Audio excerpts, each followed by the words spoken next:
Hello അസ്സാം വലൈക്കും. ഇന്നലെ ഒരു വീഡിയോ ഇട്ടുണ്ടായിരുന്നു മ്യൂസിക്കിന്റെ ഉംറ ചലഞ്ചിനെ കുറിച്ചിട്ട്, ഫ്രീ ആയിട്ടുള്ള ഉംറന്റെ. അതിൽ ഒരുപാട് ആൾക്കാർക്ക് സംശയം ഉണ്ട് അതെങ്ങനെ ചെയ്യാന്നുള്ളത്, ചെയ്യാൻ പറ്റുന്നില്ല, കിട്ടുന്നില്ല എന്നുള്ളത്. അത് 30-ാം തീയതി വരെ ഉണ്ട്. എല്ലാ ദിവസവും ഓരോ വിന്നർ സെലക്ട് ചെയ്യും. ഡെയിലി ആപ്പ് ഓപ്പൺ ചെയ്തിട്ട് അതിൽ കാണുന്ന ക്വിസ് മത്സരത്തിൽ ശരിയായ ആൻസർ കൊടുത്ത് കാത്തിരിക്കുക. ഡെയിലി നിങ്ങൾക്ക് അറ്റൻഡ് ചെയ്യാം. പുതുതായിട്ട് വരുന്ന ഒരു ക്രിയേറ്റ് അക്കൗണ്ടാണ് കൊടുക്കേണ്ടത്. അതിനുശേഷം സൗദിയിലുള്ളവർ ഫസ്റ്റത്തെ ഓപ്ഷൻ സെലക്ട് ചെയ്യുക, സിറ്റീസൺ റെസിഡൻസ് എന്നുള്ളത്. അതിനുശേഷം നാട്ടിലുള്ളവരും പുറത്തുള്ളവരും മൂന്നാമത്തെ ഓപ്ഷനെ സെലക്ട് ചെയ്യുക. അതിനുശേഷം നാഷണാലിറ്റി സെലക്ട് ചെയ്ത് കൊടുക്കുക. പാസ്പോർട്ട് നമ്പർ അടിച്ചു കൊടുക്കുക. അതിനുശേഷം വിസ ബോർഡർ നമ്പർ ചോദിക്കും, അത് ഉണ്ടെങ്കിൽ കൊടുക്കുക, അല്ലെങ്കിൽ സ്കിപ്പ് ചെയ്യുക. അതിനുശേഷം ഫുൾ നെയിം ഇംഗ്ലീഷിൽ കൊടുക്കാൻ പറയാം. അതിന് താഴത്ത് അറബിയിലും കൊടുക്കണം. അറബിയിൽ കൊടുക്കാൻ മൊബൈലിൽ കഴിയുന്നില്ലെങ്കിൽ ഗൂഗിൾ ട്രാൻസ്ലേറ്ററിൽ പോയിട്ട് ഇംഗ്ലീഷ് ടു അറബി എന്ന് കൊടുക്കുക.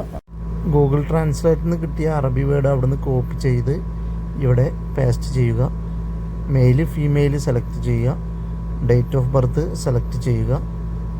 അതിനുശേഷം എന്തെങ്കിലും അസിസ്റ്റൻസ് ആവശ്യമുണ്ടെങ്കിൽ എസ് കൊടുക്കുക, അല്ലെങ്കിൽ നോ കൊടുക്കുക. പിന്നെ പാസ്വേഡ് ക്രിയേറ്റ് ചെയ്യുക. 8 ക്യാരക്ടർ അതിൽ കൂടുതലോ വേണം. നമ്പർ, ആൽഫബറ്റും ഒരു സ്പെഷ്യൽ ക്യാരക്ടറും വേണം. അതിനുശേഷം മൊബൈൽ നമ്പർ കൊടുക്കുക. ഇന്ത്യയിലുള്ളവർ ഇന്ത്യയിലെ മൊബൈൽ നമ്പർ കൊടുക്കുക.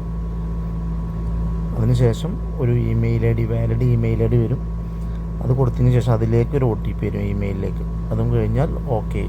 ഡെയിലി നിങ്ങൾ ഓപ്പൺ ചെയ്യുമ്പോൾ ഇങ്ങനെയാണ് വരിക. വിൻ ഉംറ ട്രിപ്പ് നോ എന്ന് കൊടുക്കുക. അതിൽ 4 ഡോർ ഉണ്ടാവും. അതിൽ നിങ്ങൾക്ക് ഇഷ്ടപ്പെട്ട ഒരു ഡോർ സെലക്ട് ചെയ്തതിന് ശേഷം അതിലൊരു ക്വസ്റ്റ്യൻ വരും. ആ ക്വസ്റ്റ്യന് ശരിയായ ഉത്തരം ആൻസർ ചെയ്യുക. അതിനുശേഷം കറക്റ്റാണെങ്കിൽ നെക്സ്റ്റ് പേജിൽ കറക്റ്റാണെന്ന് വരും. അങ്ങനെ ഡെയിലി ചെയ്യുക. അങ്ങനെ 20 ദിവസം കൂടി ഉണ്ട്. 20 പേർക്കും കൂടി അവസരമുണ്ട്. വീഡിയോ ഷെയർ ചെയ്യുക.